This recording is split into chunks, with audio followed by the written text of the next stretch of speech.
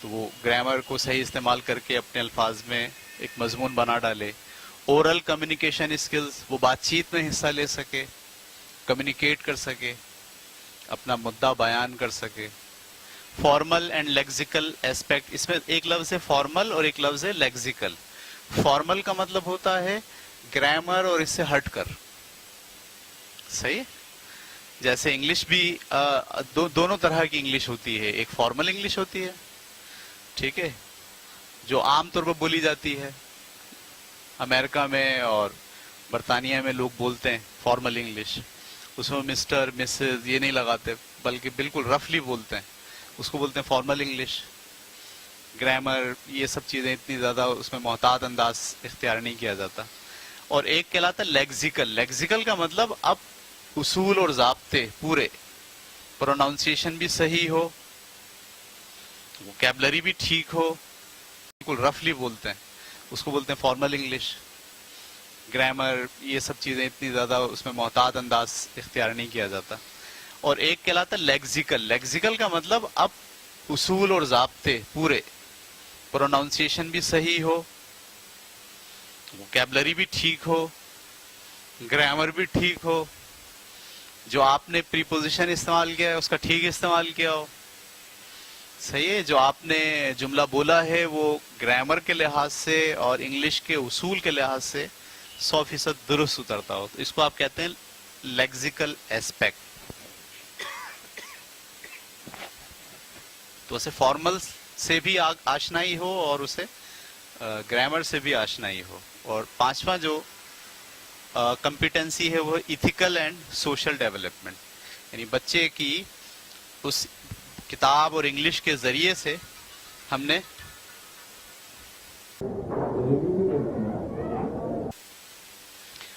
تو یہ 5 کمپیٹنسیز میں آپ کو کام کرنا ہے.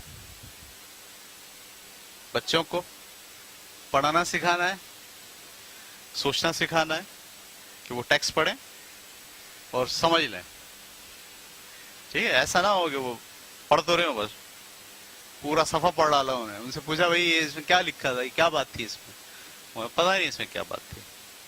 نارملی آپ کے پاس جو اسکولنگ کے اندر ہم پڑھا رہے ہیں انگلش, اس کا لیول یہی ہے نا کہ اس کو آپ نے پڑھنا تو بہت اچھا سکھا دیا, وہ پڑھ بھی لیتا ہے پورا پیراگراف, لیکن اس سے پوچھیں اس میں کیا لکھا ہے, کیا بات کہی گئی ہے, اس میں کس بات پر بات ہو رہی ہے, موضوع کیا ہے, ٹھیک ہے. تو وہ بچہ اس کو جب آپ کہتے ہیں تھنکنگ اسکل, وہ اس کی تھنکنگ سے, اس کے شعور سے ٹچ نہیں ہوا, ریڈنگ کر لی اس نے بس, ٹھیک ہے. اچھا جی, پھر آپ کے ذہن میں یہ بات ہونی چاہیے کہ ہر کمپیٹنسیز کے اسٹینڈرڈ ہیں. کیا ہیں؟ اسٹینڈرڈ ہیں. اس کمپیٹنسی کے 2 اسٹینڈرڈ ہیں, ایک کہلاتا ہے S1 اور ایک کہلاتا ہے S2. اس کمپیٹنسی کے 2 اسٹینڈرڈ ہیں, میں بھی ڈسکس کرتا ہوں اسٹینڈرڈ. اور اس کمپیٹنسی کا ایک ہی اسٹینڈرڈ ہے جس کو آپ کہتے ہیں S1. اورل کمیونیکیشن اسکلز, اس کمپیٹنسی کا بھی ایک ہی اسٹینڈرڈ ہے, رکھا ہے گورنمنٹ آف پاکستان نے. جبکہ فارمل اینڈ لیگزیکل اسپیکٹ کے 3 اسٹینڈرڈ ہیں. اس کے کتنے اسٹینڈرڈ ہیں؟ 3. پہلا کہلائے گا S1, دوسرا S2 اور تیسرا S3.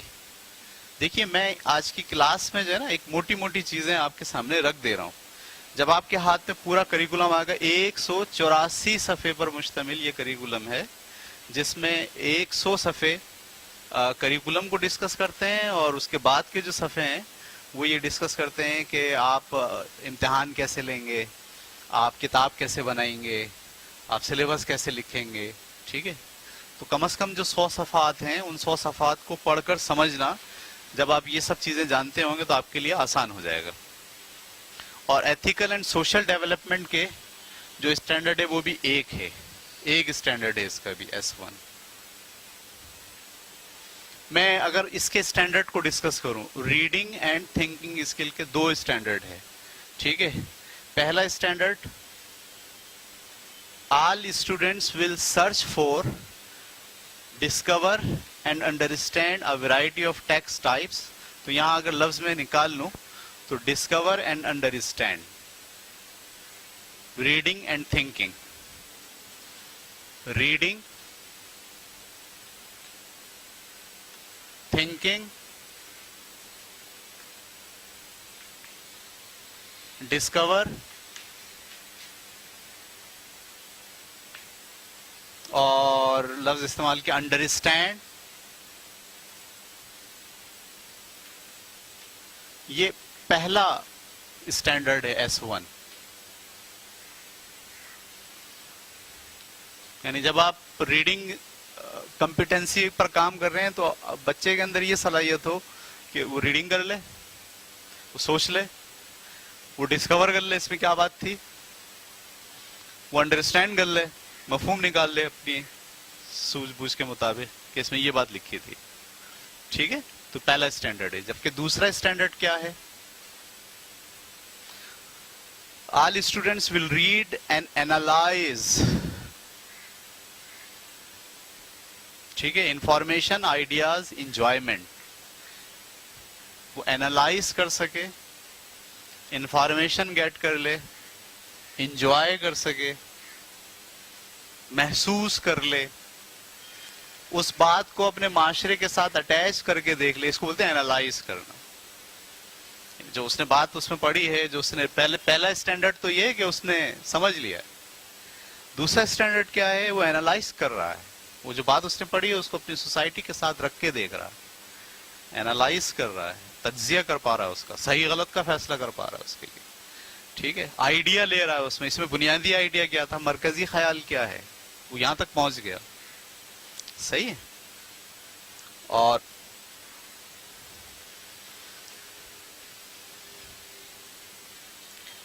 انجوائمنٹ, وہ اس کو پڑھ کے خوشی محسوس کر رہا ہے.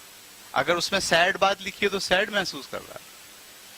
یعنی وہ اب اس سطح پر آ گیا ہے, دوسرا اسٹینڈرڈ وہ میٹ کرنا شروع ہو گیا ہے کہ جو بات اس میں لکھی ہے اگر وہ اس میں سے کوئی آئیڈیا نکل رہا ہے تو آئیڈیا نکال پا رہا ہے. اگر اس کے اندر سے کوئی ماحول سے مطابقت کی چیز نکالنی ہے تو وہ نکال پا رہا ہے. اگر انجوائمنٹ نکل رہی ہے تو وہ نکال پا رہا ہے. اگر کوئی فیلنگز اس میں موجود ہیں تو اس کو بھی وہ اس نے پتہ چلا لیا ہے. ٹھیک ہے,